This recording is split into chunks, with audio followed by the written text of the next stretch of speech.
Welcome back to Tipping Point. I'm your host, Kara McKinney. You know, things are bad when even Oregonians are once more longing for the days of drug criminalization.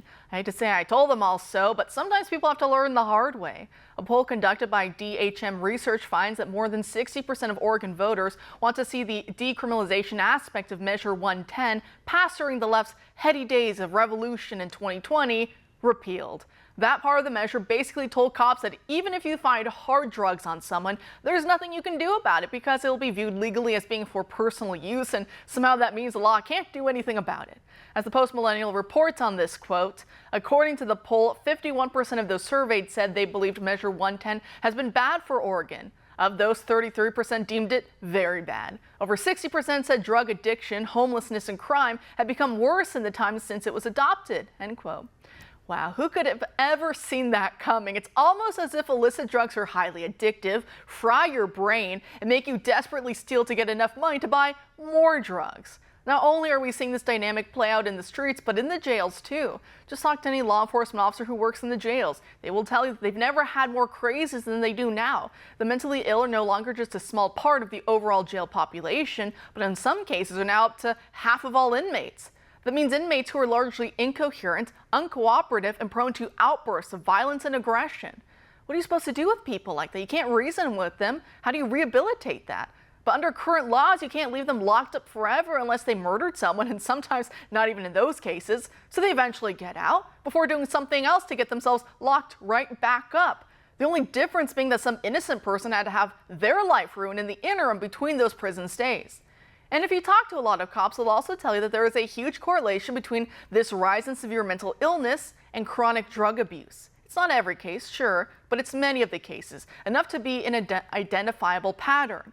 That's what I mean about drugs frying people's brains. The chemicals exacerbate any underlying or latent risk factors for mental illness that may never have manifested in any considerable way had the person not been taking so many drugs or for so long. But drugs also seem to do that to people without mental illness risk factors too. But one of the dirty little secrets with so many crazies clogging up the jails and judicial system is that a lot of the people who work in that profession would rather spit them back out onto the streets than deal with them every day. Because having to micromanage their daily lives according to jail regiments means a lot of fights that just become headaches, so they think, I don't want to deal with it. Let the rest of the public deal with it. Some of these crazies know that they can fight officers, fight their fellow inmates, or even damage property and still be released on time. Because a lot of the officers don't want to pursue extra charges and crib behind bars for someone who's been an absolute pain to them for their whole stay. They would rather just see the inmate released to become someone else's problem.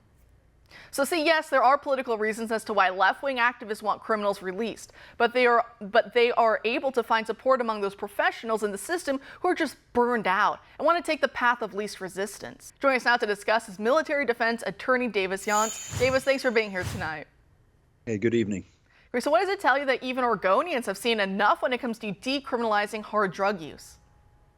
I mean, it is pretty interesting. I was actually born in Oregon. I have a lot of family members in Oregon, so I've been following this very, very closely. And it is an example of a failed attempt at decriminalization. But it's not just that. I was looking at a statistic today that showed that the police had issued 6,000 tickets. So what happens now in Oregon is if you're found in possession of a small amount of drugs, whatever the drug is, whatever the hard drug is, you're given a ticket and you're given a choice. You can either go to a free treatment and free addiction recovery assessment, or you can pay a $100 fine. Since they passed this law, 6,000 tickets have been handed out, and only 92 people have gone for an addiction screening and gone to an addiction recovery center. So it's absolutely a failed experiment, and there are consequences from it. These hard drugs do contribute to mental illness. They absolutely contribute to poor decision making, and we're talking about all drugs here. So we're talking about meth, cocaine, crack, LSD. We're talking about drugs that have known mental health consequences as well as those that are highly addictive. So this shouldn't be shocking at all, and it is interesting to see, even in a state like Oregon, the population turning against this because they see the consequences of it.